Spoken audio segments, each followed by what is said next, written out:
महाकाय सूर्यकोटि समप्रभ निर्विघ्नं कुरु मे देव सर्व। जब रात होती है तो हम एक दिया जला लेते हैं और उसकी रोशनी में खुद को महफूज समझते हैं, मगर उस रोशनी के परे जो अंधेरा है वो अपने अंदर बहुत सारी कहानियां समेटे हुए है और इन्हीं कहानियों को आप तक लेकर आता है रात के अंधेरे में।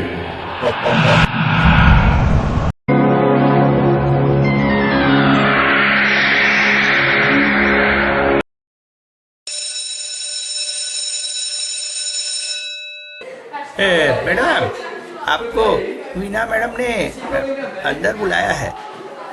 सुनकर मैं जैसे चौंक सी पड़ी। ओफो, आज फिर ऑफिस जाने में लेट हो जाएगा। पिछले कुछ दिनों से ये जैसे क्रम सा बन गया है। हर बुधवार को आने के बाद गुरुवार को मुझे इसी तरह से मिष्टी के टीचर द्वारा बुलाया जाता है। असल में मिष्टी को लेने के लिए मैं हर दिन स्कूल आती हूँ। मैं और मेरे हस्बैंड, एक छोटा सा परिवार हमारा। मिष्टी के आते ही वो परिवार पूरा हो गया। मैं बैंक में काम करती हूँ और मेरे हस्बैंड एक मल्टीनेशनल कंपनी में है। वो सुबह निकल जाते हैं, रात के 9 बजे आते हैं। इसलिए मिष्टी की स्कूल सुबह 7 से 10 की है। सुबह ऑफिस जाते हुए वो मिष्टी को छोड़ जाते हैं, मगर उसे घर ले जाने का जिम्मा मेरा है। मैं उसे घर ले जाकर उसकी केयरटेकर कविता मौसी के पास छोड़ देती हूँ और उसके बाद ऑफिस भागती हूँ।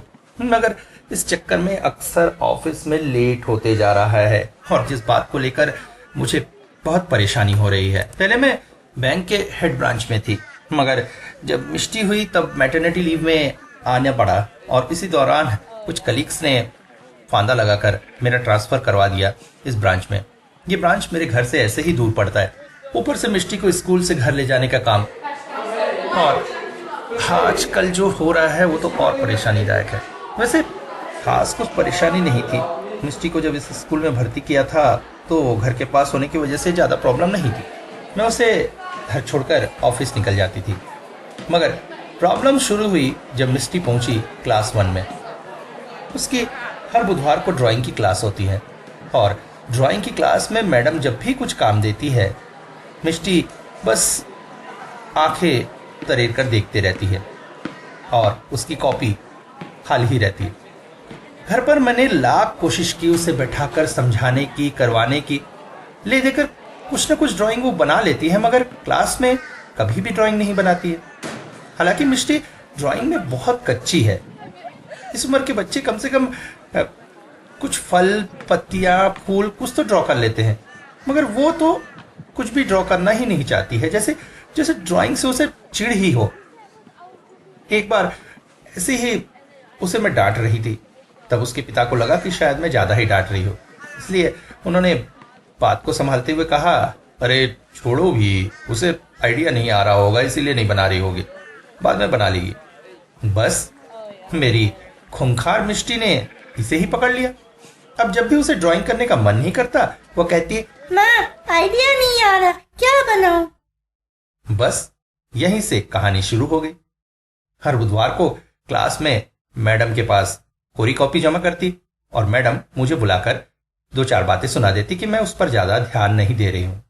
इस बात को लेकर पिछली बार तो मेरी उससे बहस भी हो गई थी।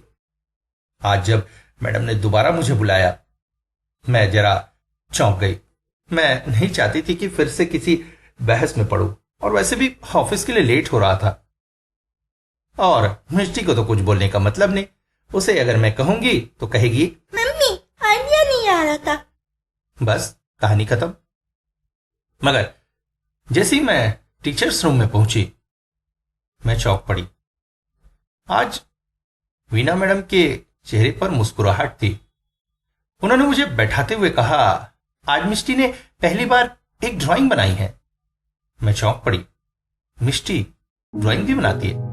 लगता है आप उसकी पढ़ाई पर ध्यान देना शुरू कर दिया है। मैंने मन ही मन कहा, मैडम ध्यान तो बहुत देती हूं, मगर ये मेरी नानी है। उन्होंने उसकी ड्राइंग बुक मेरी तरफ बढ़ा दी। मैं देखकर आश्चर्यचकित हो गई। वो मिष्टी जो एक लाइन भी नहीं खींच पाती थी, आज उसने पूरी एक ड्राइंग बनाई थी। ड्राइंग का सब्जेक्ट था स्कूल बस। आड़ी तिरछी लाइनें ही सही, मगर उसे देखकर स्पष्ट समझ में आ रहा था कि उसमें एक स्कूल बस थी जिसमें उसी के स्कूल का नाम लिखा था। ठीक पीछे उसके स्कूल की बिल्डिंग जैसी बिल्डिंग, मगर बस के सामने का चित्र देखकर मुझे कुछ अजीब सा लगा। वहां ऐसा लग रहा था जैसे बस के सामने कुछ भीड़ खड़ी है और बस के चक्के के नीचे कुछ है। मैंने मिष्टी से पूछा, ये क्या है? बस मामा, आइडिया आया, बना दिया। हम हंस पड़े। चलो, इसी बहाने कम से कम इसने कुछ तो बनाया। हालांकि मैडम ने सजेस्ट किया कि हम उसके सामने न्यूज चैनल वगैरह थोड़े कम चलाएं, क्योंकि ऐसी खबरों को देखकर ही उसके दिमाग में ऐसी ड्राइंग्स जन्म ले रही हैं। मैं खुशी खुशी घर लौट आई, मगर इस चक्कर में ऑफिस में थोड़ी लेट हो गई। वैसे भी आजकल ऑफिस में काम का बड़ा प्रेशर है। बैंक में काम करना अपने आप में ही सरदर्द है। ऊपर से आजकल क्रेडिट कार्ड और डेबिट कार्ड लोगों को दिलाने के लिए हमारी एक टीम बना दी गई है। इस टीम में है सान्याल बाबू, जो करीब 42-43 साल के व्यक्ति हैं, और है मोहिनी, जो 23-24 साल की लड़की है। उसकी अल्हड़ता हंसी मजाक सान्याल बाबू को बड़ा ही मनोरंजन करती है, मगर मेरी उम्र 34-35 साल हो गई है। अब किसी एक अधेड़ व्यक्ति के साथ हंसी मजाक करो, ऐसी मेरी कभी भी इच्छा नहीं होती है। ऊपर से ऑफिस में लेट हो जाने की वजह से अक्सर मुझे डांट खानी पड़ती है। मैं सान्याल बाबू के गुड बुक से गिरती जा रही हूं, इसलिए मुझ पर काम का प्रेशर बढ़ते जा रहा है कि मैं ज्यादा से ज्यादा क्रेडिट और डेबिट कार्ड बेचूं। ऊपर से यह मिष्टी, समझ में नहीं आता है कि हो क्या रहा है। अगले दिन अचानक ही दोनों बाप बेटी वापस लौट आए। मैंने चौंकते हुए पूछा, अरे क्या हुआ? मिष्टी बोली, स्कूल की छुट्टी हो गई। वो बहुत खुश थी। उसके पिता ने बताया, अरे बहुत बुरा हुआ। कल जो दोपहर पाली की स्कूल थी, उसमें स्कूल बस एक नया ड्राइवर चला रहा था। 7वीं क्लास का कोई बच्चा था, दौड़कर अचानक बस के सामने आ गया और बस के चक्के में दबकर मर गया। ओह, बहुत बुरा हुआ। सुनकर मुझे भी बड़ा दुख हुआ। इसके बाद स्कूल में हड़ताल हो गई। पेरेंट्स ने बच्चों की सुरक्षा को लेकर काफी कुछ शुरू किया। 1-2 दिन हम लोगों ने भी जाकर उस हड़ताल में योगदान दिया। उसके बाद स्कूल प्रशासन ने बच्चों की सुरक्षा पर पूरी जिम्मेदारी ली। उसके बाद ही स्कूल शुरू हो सका। इस बात में करीब 2 हफ्ते निकल गए। इस दौरान मिष्टी घर पर ही रही और छुट्टी मनाती रही। अगले बुधवार एक बार फिर से महारानी ने कांड कर दिया। मैडम ने सब्जेक्ट दिया था फेयर या मेले पर चित्र बनाने में, मगर महारानी ने कोरी बुक जमा कर दी। जवाब वही, क्या करूं मम्मी, आइडिया नहीं आया। इस पर उसके पिता ने कहा, असली में दोष हमारा ही है। बच्ची को ऑब्जर्वेशन बढ़ाना होगा, तभी कुछ हो सकेगा। उसने तो कभी कोई मेला या फेयर देखा ही नहीं है, तो मेले का चित्र वो कैसे बनाएगी बताओ। इसी बात पर तय हुआ कि मिष्टी को एक मेला घुमाकर लाना चाहिए। हमारे घर से कुछ ही दूरी पर एक शिवरात्रि का बहुत बड़ा मेला लगता था। तय हुआ कि दिन मैं ऑफिस से लौटकर मिष्टी और कविता मौसी के साथ वो मेला घूमकर आ जाऊं। मेरे पति सो जाने से रहे, ऐसे ही बेचारे रात के 9 बजे तक आते हैं। मिष्टी इस बात पर बहुत खुश थी कि चलो उसे मेला देखने मिलेगा। शाम को जब मैं ऑफिस से लौटी तो मैंने पाया कि मिष्टी एक ध्यान से ड्राइंग कर रही है। कविता मौसी ने बताया कि पिछले 1 घंटे से वो बैठकर ड्राइंग बना रही है। मैं उसके पास गई, बोली, मिष्टी क्या बना रही है? माँ, एक बहुत अच्छा ना फेयर मेले का आइडिया आया, मैंने बनाया, देखो। ड्राइंग देखकर मैं एक बार फिर से आश्चर्यचकित थी। आखिर इस बच्ची के साथ है क्या?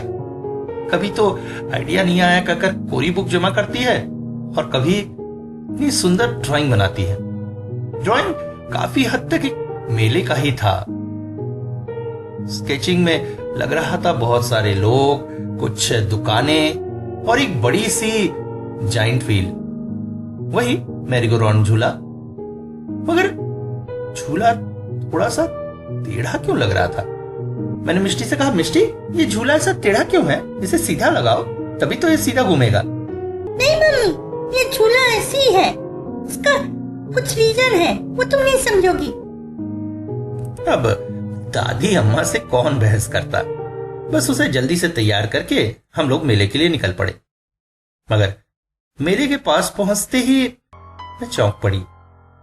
मेले में लोगों की बहुत ज्यादा भीड़ थी, बहुत सारी फायर ब्रिगेड की गाड़ियां, एम्बुलेंस, पुलिस की गाड़ियां। आखिर वजह क्या है? कुछ दुकानदारों से पूछने पर पता चला, अरे मैडम अब क्या बताए, ये झूले वाले बस पैसे कमाने के चक्कर में पड़े रहते, झूलों की देखभाल ढंग से करते नहीं है, और ये सरकारी कर्मचारी भी घूस खाकर इन पर कोई एक्शन नहीं लेते।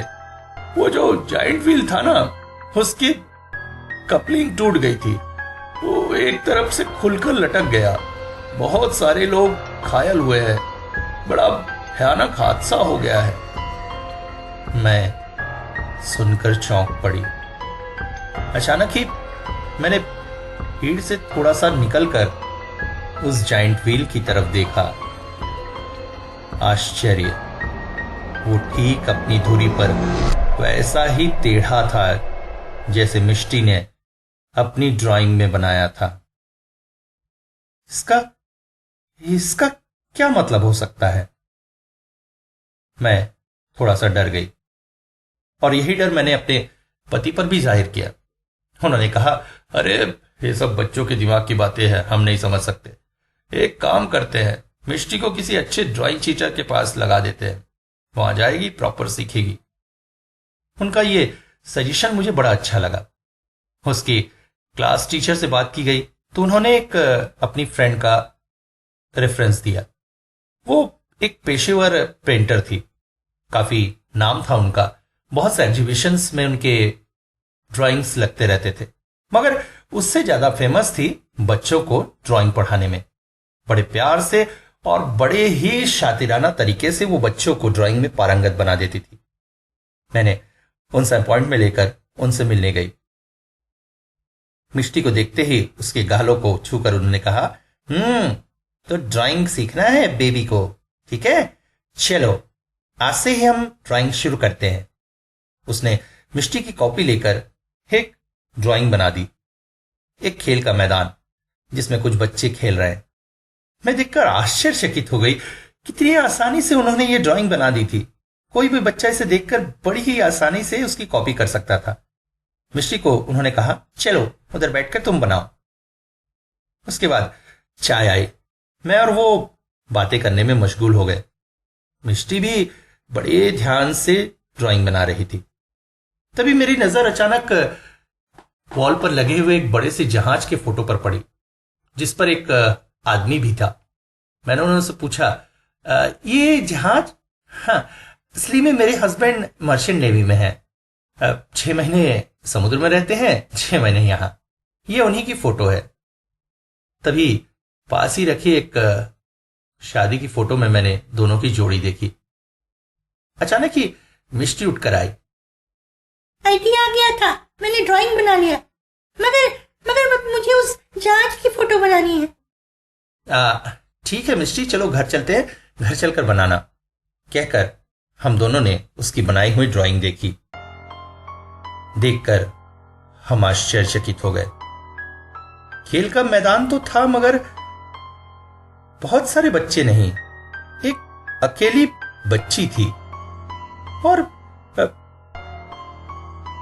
कॉपी के कोने पर एक पेड़ों का झुरमुट सा था, और उसमें से एक हाथ निकला हुआ था, जैसे किसी खूंखार जानवर का हाथ हो।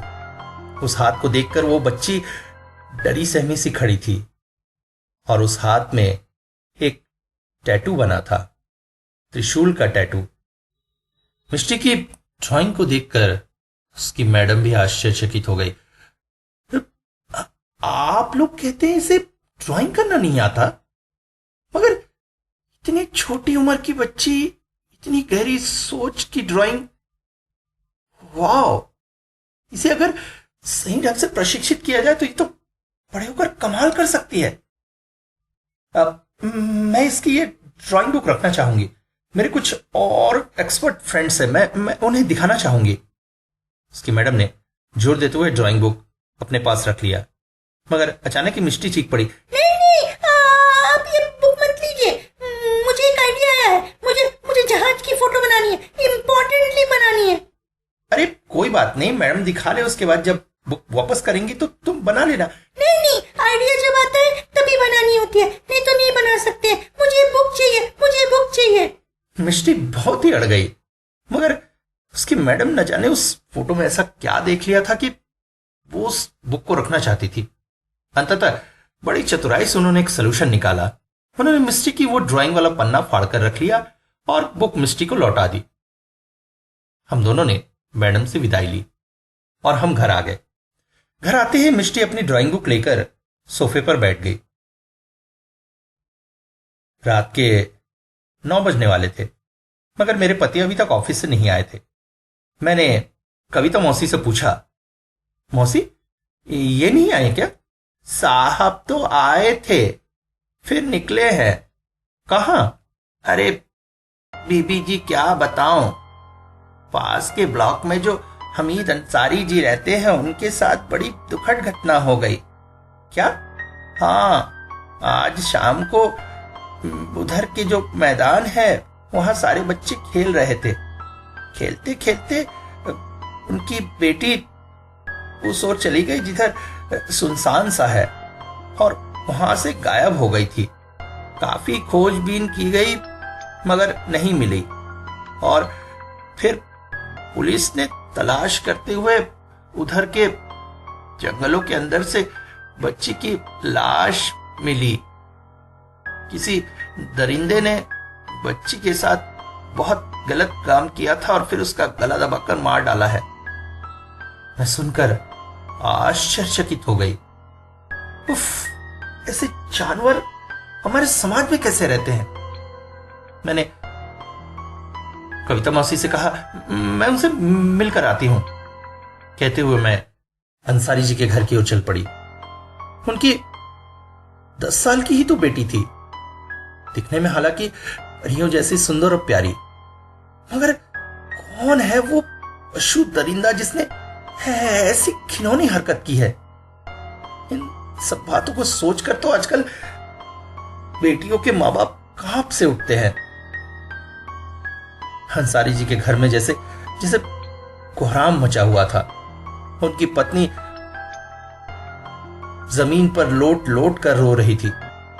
अंसारी भी एक और बैठकर रो रहे थे और उन्हीं के पास बैठे थे श्याम महतो।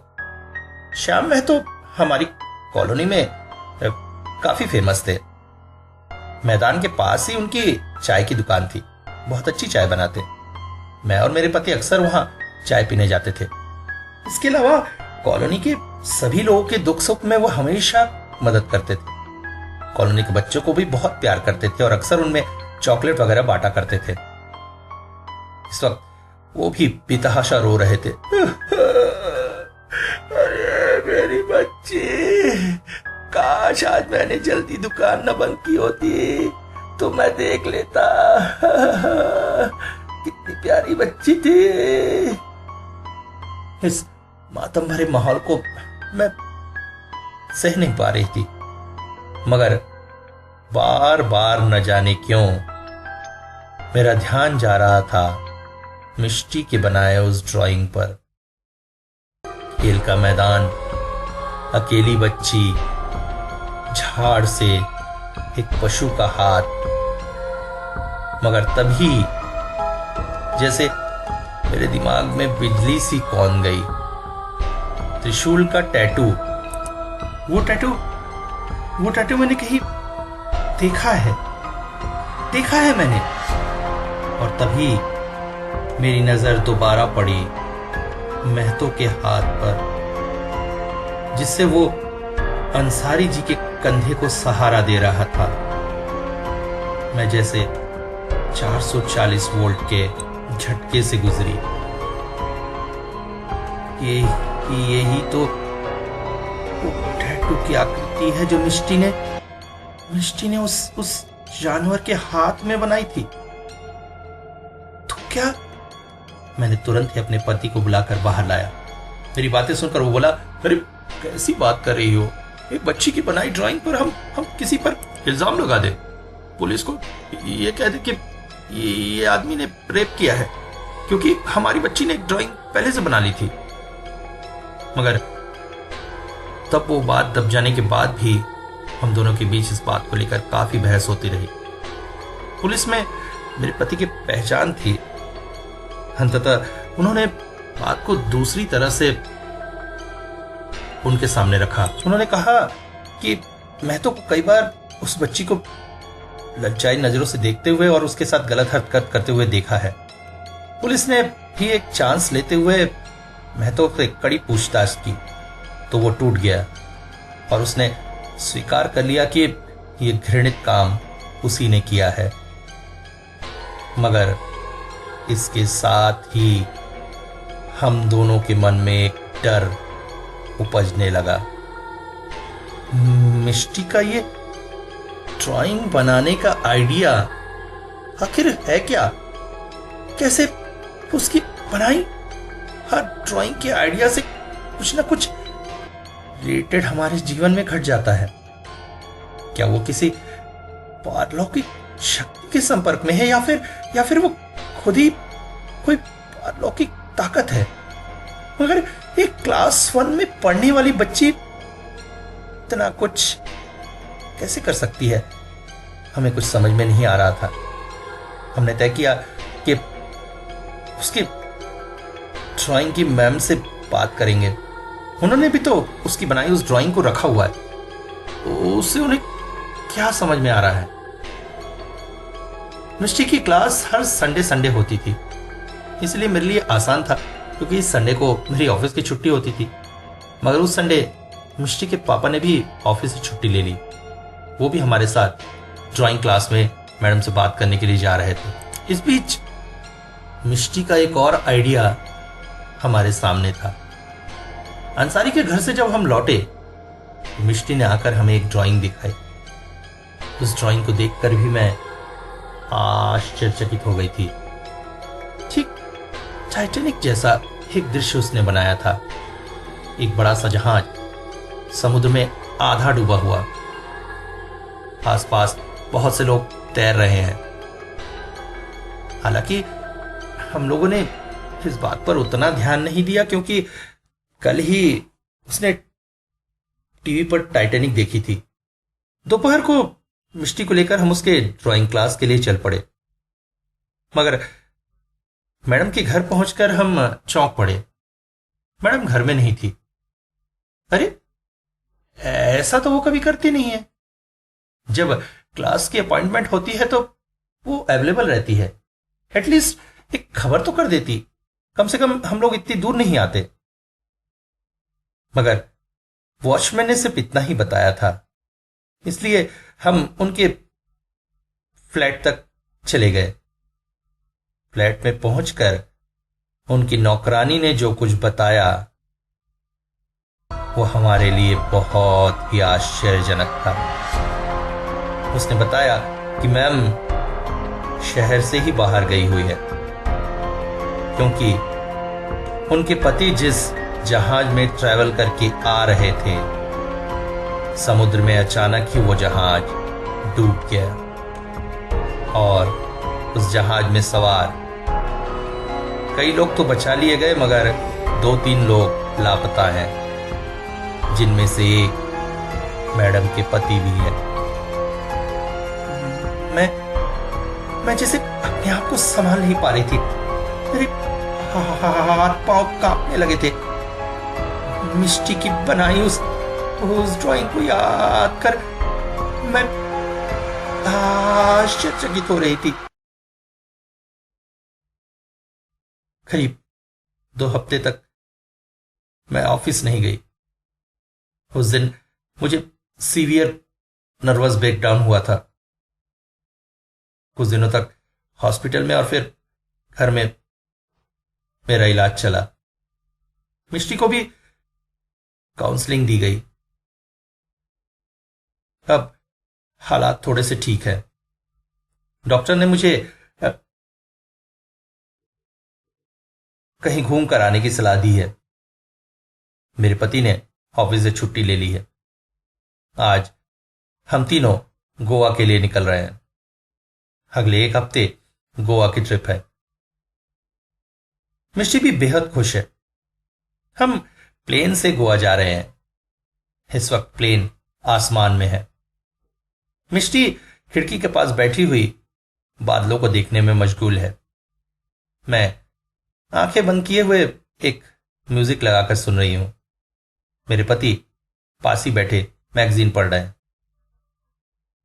प्लेन निर्बाध गति से गोवा के लिए उड़ता जा रहा है। बीच बीच में कुछ कुछ जर्क लग रहे हैं, मगर यात्रा बहुत ही आनंददायक है। कई सालों बाद हम लोग कहीं घूमने निकले हैं। अचानक ही मिष्टी बोल पड़ी, मम्मी मम्मी मेरी ड्राइंग बुक दो ना, मेरी ड्राइंग बुक। अरे अभी प्लेन में क्या करोगी ड्राइंग बुक? आइडिया आया है, एक ड्राइंग बनानी है। मगर हम आपकी ड्राइंग बुक तो लाए नहीं, मिष्टी के पिता ने कहा। एक काम करते हैं, गोवा में उतरकर हम तुरंत ही एक ड्राइंग बुक खुला देंगे, ठीक है? फिर उसमें बनाना। नहीं, ऐसा नहीं हो सकता। जब आइडिया आता है तभी ड्राइंग बनानी होती है, और मुझे भी एक प्लेन की ड्राइंग बनाने का आइडिया आया है। मिष्टी की बात सुनकर हम दोनों जैसे कांप उठे। प्लेन की ड्राइंग का आइडिया? नहीं, ये क्या कह रही है मिष्टी? दोस्तों, यहीं पर हमारी ये कहानी खत्म होती है। कहानी को कोई एंड नहीं दिया गया है, क्योंकि ऐसी कहानियों को कोई एंड नहीं होता। कहानी का एंड क्या होना चाहिए वो आप पर छोड़ते हैं। आप अपनी कल्पना अनुसार इस कहानी का कोई भी एंड निकाल सकते हैं।